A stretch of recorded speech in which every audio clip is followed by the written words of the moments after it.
We are starting the next session, which is about how Digital India itself is going to transform when India becomes 100. We also had, of course, the pleasure of having the Honorable Minister last year at the annual forum, although in the virtual mode, but he also graced the first in-person event of PAFI after the COVID in April, delivering our second annual lecture this year in April.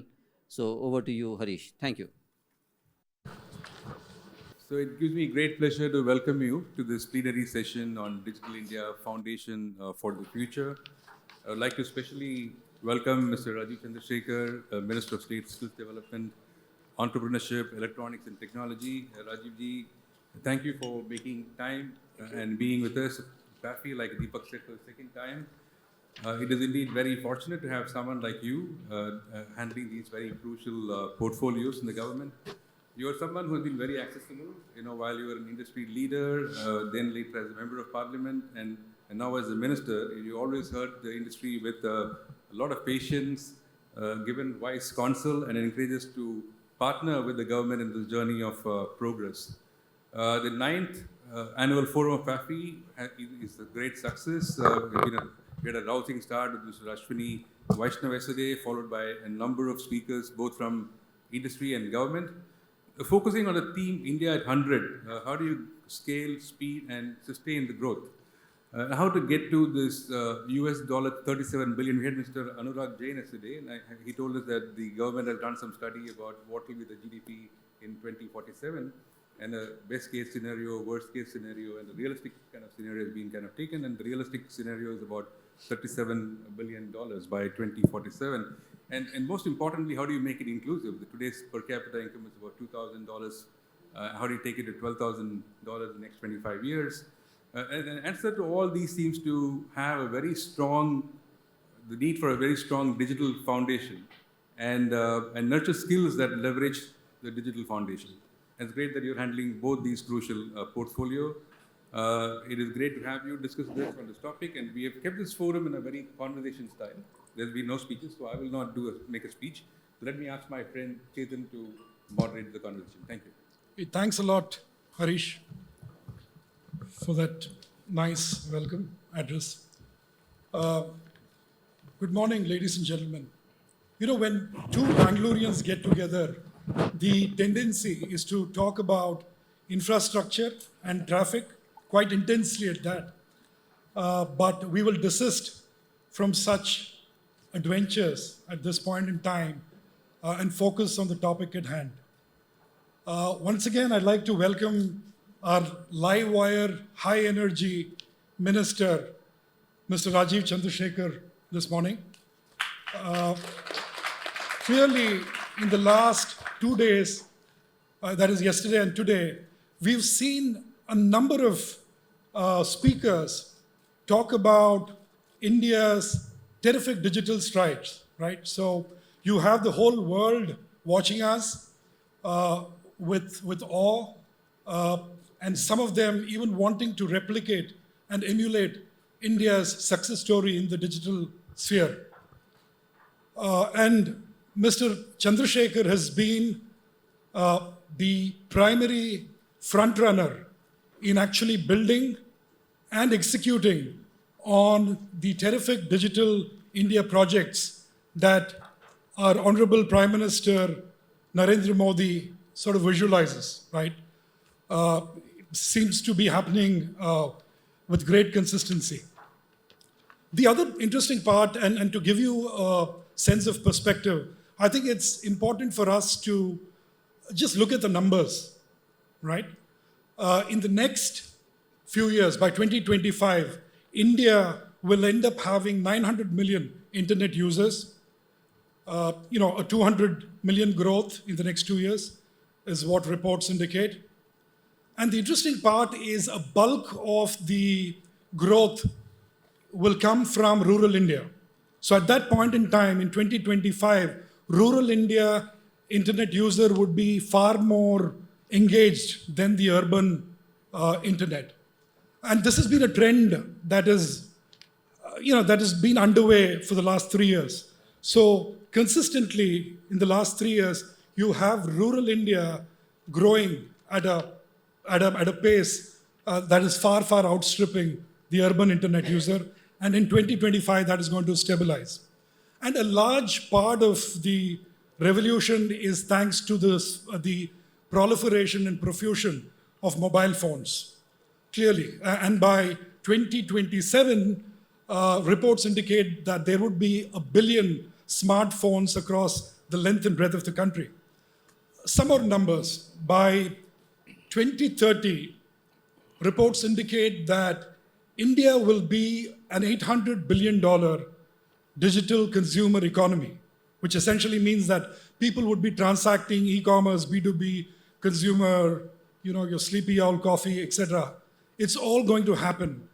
And India is going to be in a position of terrific, in terms of excellence and in terms of being there, we would have got our numbers. In addition to that, you look at the unicorns, we have about 107, 110 unicorns today, and a bulk of them have grown in the internet B2C or B2B space. So again, there's a story that is, that is clearly convincing.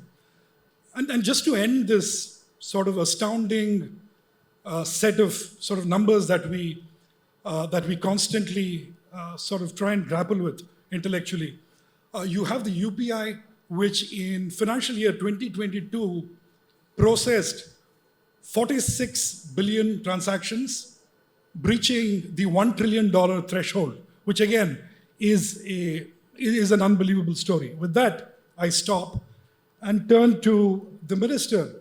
So how do you, what really concerns you? The numbers are terrific. There's a great growth story happening. But is there something that really concerns you? What keeps you up in the night, in the wake of such buoyancy and, euphoria? No, so nothing keeps me up at night. I sleep quite well. But anyway, so first of all, let me thank you all for inviting me and spending this half an hour with me and having this conversation.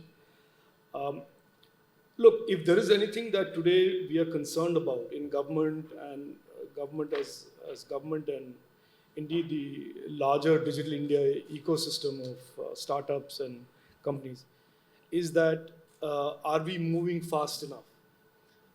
Is the velocity of our growth aligned to the size of the opportunity and the nature of the opportunity? We have all learned during COVID and post-COVID that there are deep structural changes that are underway. Some of them are geopolitical, but if you leave all of that aside and look at purely the economic and trade side, the digitization of the world is at an all-time high. Enterprises, governments, consumers all around the world are digitizing at an unprecedented rate. The supply chains that drive devices and products are also changing dramatically. And the technologies that are going to be relevant in the coming years are also going through some deep disruptive changes ranging from the internet to platforms and solutions. So if you ask me what is the one most urgent thought or one of the driving factors for showing up at work at 8 in the morning and leaving late at night, is that there is an unprecedented, once-in-a-lifetime historical opportunity for India to take our digital economy from where we are today and get to $1 trillion, which is the Prime Minister's vision, over the next 2 to 4 years. And that growth is going to be a diverse set of activities, diverse set of investments, very unlike the last 20 years where almost all of our digital economy was based on IT and ITES. And now you have IT, ITES, digital products, manufacturing, SaaS platforms, deep tech, semiconductors, electronics innovation, all of these areas, and and then you have fintech, all of these areas that are fast expanding. There is innovation and confidence in the Indian ecosystem that is unprecedented. So how do we really grow that in a manner that is orderly yet urgent, and grow that from our current levels to $1 trillion digital economy is the let's say, the reason that I show up for work every day, and I think should be our common collective objective to achieve. Absolutely, absolutely. And for us to hit this $1 trillion digital economy, perhaps having a rare earth material strategy is important. And you were in Tirupati a couple of weeks back, inspecting a factory that manufactures lithium-ion batteries. So can you give us a little more, a perspective on where we are headed Yeah. and how critical these components So, are? actually, one of the things that I sometimes pinch myself and think that I'm very fortunate to be in this job and have this responsibility given to me by my Prime Minister is the span of things that I'm a spectator to and I have the opportunity to enable. So 3 days ago, I saw India's first lithium-ion plant in Tirupati being set up by an entrepreneur who's never been in electronics manufacturing before. But he was so inspired by the PM in 2015-16 that he has totally built his own capabilities, built a team, got them trained, and he's built this 1,000-odd crore plant that will be India's first lithium-ion plant. Then the next day, I had the opportunity to hang with the Global FinTech Fest, where all these bright people who only wanted to know what's the next big opportunity. And yesterday, I signed off or kicked off or saw them off a team of Indian skill called the Team Skill India that is going to compete in the World Skills Competition that range from people who are skilled in robotics and were going to demonstrate their skills in robotics, Industry 4.0, to pastry cooking, pastry baking. So you see the common thread here is that youngsters are really driving the dynamic of the Digital India vision and the goal. And on top of that, if you overlay the electronics manufacturing opportunity and the geopolitical changes and the value GVC changes, you will see that our strategy is to broaden and deepen how we look at electronics. So while we started with mobile phones and we've been very successful there, we intend to now deepen it, get into components, create an ecosystem of materials, strategic materials. And I think lithium and including the feedstock into PCBs and all of these other material areas which has been long neglected because we had become commodity exporters. So we export the raw material, but we don't create value on those materials. So I think we are now seeing a regime and a policy framework of broadening and deepening. And I think the deepening goes all the way to a component like semiconductor and beyond that to materials like lithium. Sure. A couple of days ago, there was this interesting editorial by Raghuram Rajan. At the outset, I think we should go on record to say that the industry and PAFI are terrific supporters of PLI. We believe that it is the catalyst for building a manufacturing ecosystem in this country. So the article went on to criticize the PLI incentive scheme on 2 or 3 counts. One, it went on to say that the Indian government does not stipulate any value addition threshold as such. The second and a more bitter criticism, I thought, was a lot of sort of manufacturing sectors these days merely import equipment and assemble it in India, and lo and behold, they receive a subsidy from the government. And in addition to that, you have the state governments giving you free land, water, and a whole host of other concessions. And the last sort of criticism which really stood out was once the PLI scheme is over and done with, there could be a flight of industry from India to Vietnam and other sort of conducive countries. So what would be your reaction to that? I usually don't get into these genius sweepstake competition that Mr. Raghuram Rajan represents. There is a lot of this intellectualizing and this extreme effort to position yourself as great thinkers. And then when that is married with a certain predetermined view or narrative that you're invested in, then you tend to become intellectually dishonest and frankly intellectually foolish. The PLI scheme and India's tryst with manufacturing started in 2014.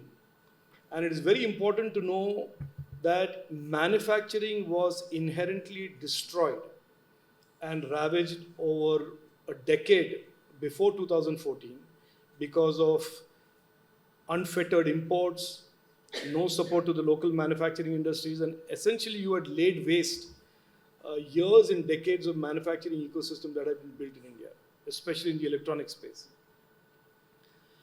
What the Prime Minister has done from 2014 has systematically built back electronics in India, and it is truly today a visionary move that he took in 2014, because in 2022, when the world is now looking for a trusted source, they are looking for trust in the GVCs for electronics.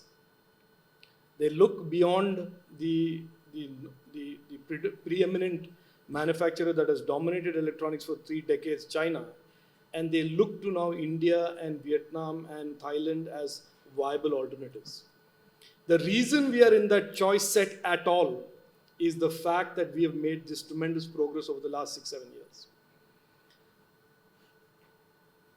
And I always say this, and this is something that I get to deal with often, where there are people with fancy degrees and they teach and they have all of these large biodatas and resumes that spell intellectualism of a very different level. That there is a very different capability set that is required to build an industry, to build capabilities, build the capacities in anything that you do. It is multi-year, it takes time, it takes an effort, it takes determination, it takes patience. It is very easy to do an article, it is very easy to do an Excel spreadsheet and say A plus B equals C and think that that is the last word on it. Execution is everything. And to take an industry that had $2.5 billion of production in 2014 and to make it $25 billion in 2022, I frankly think, in my scheme of things, it's a big deal. Mr. Rajan doesn't think so. It's his choice. Like I said, sometimes you tend to get intellectually dishonest and intellectually even foolish when you make these claims. He says in the headline of that article, which somebody presented to me, that the phone is more expensive in India because of the PLI, which is absolute nonsense, because the phone is expensive because we levy GSTs on it, 18% GSTs on it. And that is a choice that the government of India makes, that indirect taxation should be a source of revenue for our social spending. That has nothing to do with PLI. Then he says, to your point, that 5 years after the PLI ends, people will run off to Vietnam. And he obviously hasn't understood or seeks not to understand what the government is trying to do, which is, as we build competitive advantages and address all of the traditional disabilities in India to do business, which have been built over the last 60 years. National Logistics Plan you've heard of Gati Shakti, you've heard of digitization of government. As these things take time, 3, 4, 5 years, and by the time they kick in, the PLI fades. So the PLI, which is addressing disabilities in the system, legacy disabilities in the Indian system, are being parallelly followed through with reforms, deep, significant reforms in improving the competitiveness and productivity of the Indian economy, as the National Logistics Plan that the Honorable Prime Minister launched 3 days ago indicates. So I will leave it at that. I don't want to get into an elaborate tutu meme with him. Sure.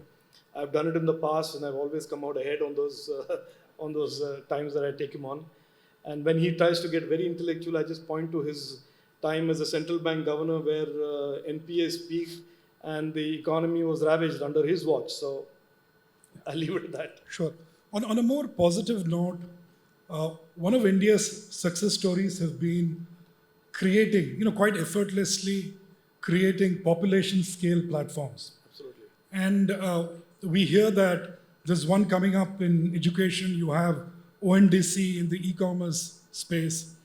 So the question is, when you set out to build these platforms, what would be the fundamental tenets that you believe, countries should adhere to? So I think one of the things about India that is really gaining respect and awe around the world is how the government has embedded technology in governance with an objective that governance improves, citizens' lives are transformed, and that in turn has spawned these innovation ecosystems around it. It's an I don't know if he set out to do it. If he set out to do it that way, it is absolutely a great vision.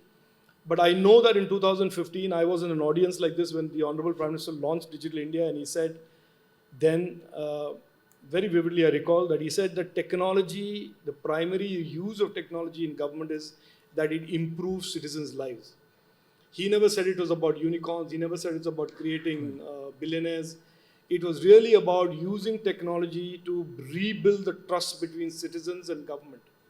And I will share this with you, that for decades the India narrative had been defined by great Indians, great population, great youngsters, but dysfunctional government and governance.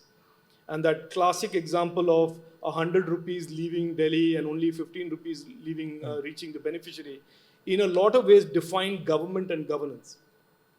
So his objective was that we use technology and we 180 degrees turn that narrative on its head. And today in 2022 or 2021 or 2020, you see today the ability of the government to dispatch money targeted to a beneficiary, to his or her account, immediately, speedily, and without any leakage or corruption.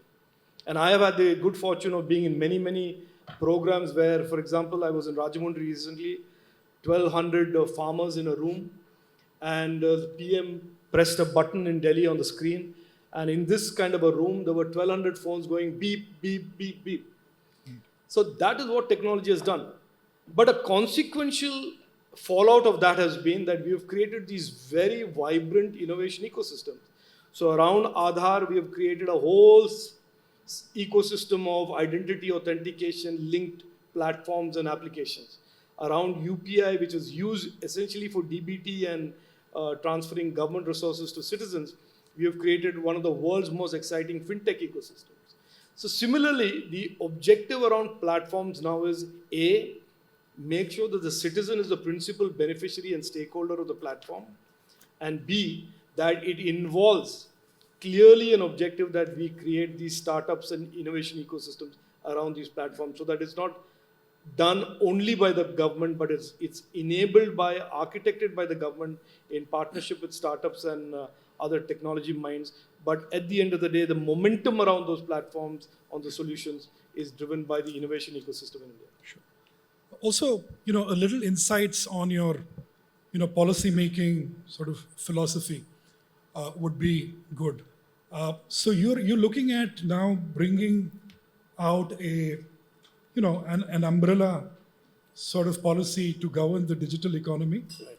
And on the one hand, you need to address the uniqueness and issues that face India. That goes without saying. And in parallel, you need to also think futuristically. You also need to ensure that the policy is harmonized to sort of global policy frameworks. So how do you retain that balance in policy making? No, so I don't think it's a balance that needs to be retained. I think all of what we are doing essentially addresses all of those goals and outcomes.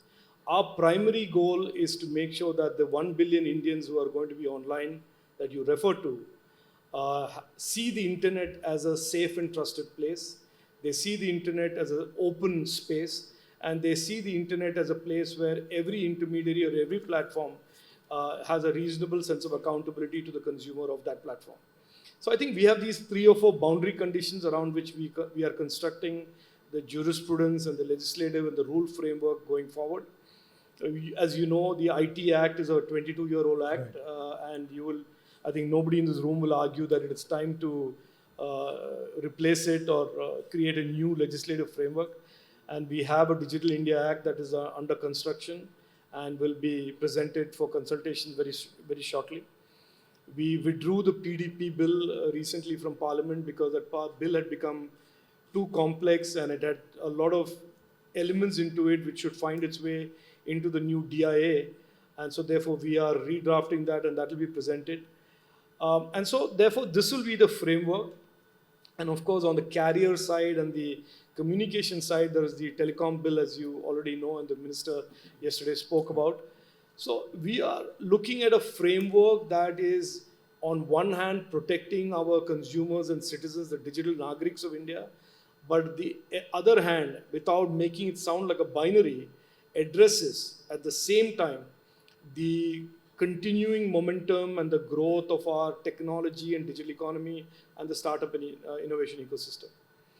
To the point about how to harmonize this with the rest of the world, I think as the largest connected nation that we are and we will be, clearly we are the largest connected democracy and we will be one of the largest connected countries with 1 billion users. I think there is a sense in us that we don't follow the world, rather the world harmonizes their view and outlook and towards the internet and all things technology. They harmonize it with our approach, which is not to say that we are going to be arrogant and we say this is our view and follow it or else. I think we have a role now in shaping the future of tech. India has a role in shaping the future of tech. Indian entrepreneurs and Indian companies have a role in deciding how the future of tech will be shaped. And I think the time and place for blandly following what somebody says in the Valley or somebody says in Europe or somebody says somewhere in Southeast Asia is long gone. And you saw recently that even the White House has talked about the same basic boundary conditions that we've been talking about for the last 6-7 months here, and the Prime Minister has laid out as boundary conditions. So I think there is a need to harmonize, but I don't think we are going to necessarily spend a lot of time in following what other countries are doing. We know very clearly what we need to do for ourselves, and we welcome the opportunity to engaging with every other country and every other enterprise in harmonizing their view towards tech and internet with ours, because I think it's win-win if they can do that. Switching on to the software services sector, an industry that has, consistently performed, that has taken India to, glorious heights. Today there seems to be some sort of a debate raging around moonlighting. And in fact, in the previous session, we did have a brief debate on, whether it makes sense at all and, the multiple avenues that employees and techies find themselves to really experiment and sort of dabble in. So the question is, where do you stand? There are... No, look, I think the moonlighting issue is an issue that, from what I've read in the papers, nobody has actually come and had a deep discussion with me on this, is a case of a lot of companies and corporates not understanding the deep structural shift in the minds and attitude and confidence of our young Indian techie, if you want to use that phrase, techie.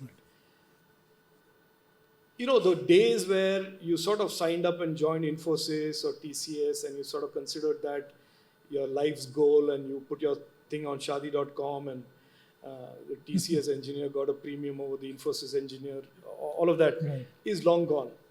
Because today what we have, and I spend a lot of time with young Indians, Chetan, and I say this with some confidence, that everybody today has a sense of confidence, has a sense of purpose about wanting to monetize, wanting to create more value and achievement out of his or her skills. That train has left the station. That rocket has been launched several years ago by our Prime Minister. So for companies today to try and pin people down and saying, look, while you're working for us, you should not think about a startup. While you're working for us, you should not think of consulting to your friends who are doing a related field, I think is a doomed to fail exercise. However, I do agree with one part of this moonlighting argument that if you are a contracted employee of a company and your contract says non-compete, your contract has confidentiality clauses in the contract and agreement, your employment agreement, then if you violate that, then you're obviously running afoul of the law, contract law.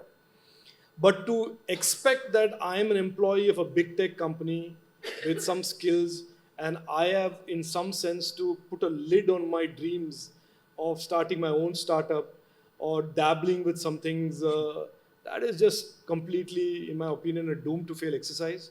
Uh, Somebody came and met me a few days ago and in a roundabout manner raised this issue. And I said, look, two things that the gray-haired Indians should learn. One is don't start patronizingly talk about mentoring young Indians because they don't need mentoring. Frankly, if there's anybody who can mentor the gray-haired Indian, it is the young Indian who will mentor you on it. And the second thing is don't try putting restrictions on thou shalt do this and thou shalt do that. They should be allowed to do whatever they want. Like I said, subject to them not violating any laws and contractual obligations and commitments that they have made. So there is a shift in our workforce. There is a shift in the psychology, temperament, confidence in this. The companies that recognize this, the entrepreneurs that recognize this will succeed. Those who try and put a cap on it and lid on it. Absolutely. So there's a interesting blend of salt and pepper in the audience today. And let me open it up to members here to ask questions. Harish. Over. Yeah. So in the anteroom, we're talking about salt and pepper, a lot of young people here. So a lot of people who are budding public policy professionals. So what is your advice to them? How should they approach this whole profession? No, look, I think if you're a public policy professional, first of all, you should be passionate about that space. It's not a job. Policy making now for the next decade, the India's decade, as the Prime Minister has described it, is going to be extremely exciting, challenging, because policy making will be with a lot of unknowns. And policy making is also happening in the context of a lot of very differing, divergent views about what the future holds and what the future challenges will be. So I think it's a fabulous area to be focused on, but be prepared for a life that is going to be around principles of diligence, hard work, and certainly the patience to handle competing views, differing views, and navigate through all of that and come to a steady state sort of a solution. So there is no magic wand. I'm a wise guy. Here is the the policy framework that I think about, and expect that not to be challenged. As a minister today, we lend ourselves in our ministry to public consultations, extensive consultations that range from the sublime to the ridiculous to the very, very, very informative. And you just have to be patient, and you have to accept that as the landscape where you're operating. Yeah, over to you, gentlemen. First person there. Good afternoon. Minister, I would like to ask whether the ministry has thought about bringing bills which are very specific to technology, like quantum computing bills. US has done this quite often, or very specific to nanotechnology and very sort of technology specific rather than being very broadly oriented. So the thinking currently, and I'm not saying, look, in anything on technology, I don't say we will not do this or we will do this looking into the future. But our approach to this is slightly more architectural, that we think that the DIA will be a bill that has the ability to address specific changes, disruptions in the tech space as we see it 2 years from now, 3 years from now. Instead of legislating for every element of tech in a silo, we think a framework of a large, broad law that addresses user harm, ethics, risks, regulation, and the ability to do subordinate legislation and rules for each of these categories of technology as they evolve, as they represent a challenge or conversely represent an opportunity, is the way to go. Which is not to say that we will not do a quantum law or an AI law or an algorithmic accountability law or ethical use of AI law or risks in AI. I'm not saying any of that, but I think currently we want a framework that is a large, broad framework that allows us to address these issues as they emerge. So we have about 5-6 minutes to go. So let's have some questions quickly. Over to you. Yeah, hi. I'm Arijit. I have a question for the Honorable Minister and as well as Chetan. So first thing, a remark on Raghuram Rajan's article. I think the problem with economists today is that they work in silos and don't have ground reality. And coming to the question, I would ask a direct question. The EU recently came up with this bill, and which is going to become an act very soon. This is the Digital Markets Act. And is the government thinking about that? Because Mr. Jayant Sinha also has spoken that there needs to be an act where we empower our Competition Commission, and the Digital Markets Act is something towards that. So I said as Chetan asked me, I had said that the 3 boundary conditions around which we are building our legislative framework, one of them is openness. Openness is the reciprocal concept of anti-competitive behavior. Openness is not just about access, it's about market power, algorithmic power, whatever. So we have in the DIA that issue of free and fair competition, equitable access for everybody to the internet will be addressed. As you know, that it is the Prime Minister that came in 2014 and made net neutrality a reality, when even the Americans hadn't done it, and they still haven't done it. So I think we know the directions and the boundary conditions of what we want for our internet and for our users. On the second issue of this DMA, and there is a tendency to somehow use GDPR and everything happening in Europe as some sort of a gold standard on regulation on internet. I respectfully decline to accept that view. I think we will find our way. We have these boundary conditions that we have laid out. We will not follow anybody's path, but we will certainly understand what they've achieved or not achieved. I don't want India to have, and it's clearly not the mandate that I'm given by my boss, the Honorable Prime Minister, which is we don't want our startups and innovation ecosystems to be stifled by a set of bureaucrats who are running around saying that I have this law and this rule that gives me powers to summon a 28-year-old from Bangalore or a 24-year-old from Allahabad. So I think we are looking at something that makes ease of doing business and protecting consumer rights not a binary. We think these two can coexist, and that is what we are trying to evolve. So on that note, I'd like to thank you for taking the time to come in here and speak to all of us. Thank you. And over to Himar for his thank you, Lord. धन्यवाद. नमस्कार. माननीय मंत्री श्री राजीव चंद्रशेखर जी, औद्योगिक क्षेत्र से मेरे साथी श्री हरीश कृष्णन जी, श्री चेतन कृष्ण स्वामी जी एवं लोक नीति से जुड़े सभी उपस्थित प्रतिनिधिगण, मुझे आशा है कि आज के सत्र ने हम सब के लिए एक नई सोच, नए अवसर, नए समाधान और एक नए मार्ग को प्रस्तुत किया है. पाफी के सौजन्य से मैं माननीय मंत्री जी का विशेष आभार प्रकट करना चाहूँगा, जो उन्होंने हमें अपना मूल्यवान समय देकर अपने दूरगामी और दृष्टिकोण से प्रभावित किया. साथियों, मंत्री जी ने अपने संबोधन में हमें बताया, डिजिटल इकोनॉमी के संदर्भ में ये वार्तालाप हम सब के लिए अत्यंत महत्वपूर्ण है, विशेषकर हमारी $5 ट्रिलियन अर्थव्यवस्था की महत्वाकांक्षा के प्रयासों के लिए. और आप देखेंगे कि आज भारत में कोई भी ऐसा क्षेत्र नहीं है जहां डिजिटल और टेक्नोलॉजी का प्रभाव महसूस ना हो रहा हो, फिर वो चाहे दूरसंचार हो, पर्यटन, स्वास्थ्य, मनोरंजन या फिर वित्तीय क्षेत्र. ये सब क्षेत्र आने वाले दशकों में भारत की अर्थव्यवस्था में निवेश के नए अवसर और वैश्विक औद्योगिक शक्ति उत्पन्न करने की भरपूर क्षमता रखते हैं. साथियों, मैं इस मौके पर भारत सरकार को भी एक दूरगामी एवं परिवर्तनकारी ड्राफ्ट दूरसंचार बिल के लिए बधाई देना चाहूँगा. इसके साथ साथ आप सबको मुझे बताने में बहुत हर्ष महसूस हो रहा है कि Bharat is 5G ready. India is 5G ready. 5G के अलावा डिजिटल इंडिया को गतिपूर्वक आगे बढ़ाते हुए भारत अगले वर्ष तक सैटेलाइट ब्रॉडबैंड के लिए भी तैयार होगा।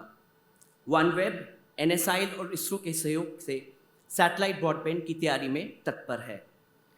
अपना धन्यवाद प्रस्ताव संपन्न करते हुए अब मैं श्री हरीश कृष्णन जी से आग्रह करना चाहूँगा कि वो हमारे अतिथिगण को सम्मानित करें। धन्यवाद।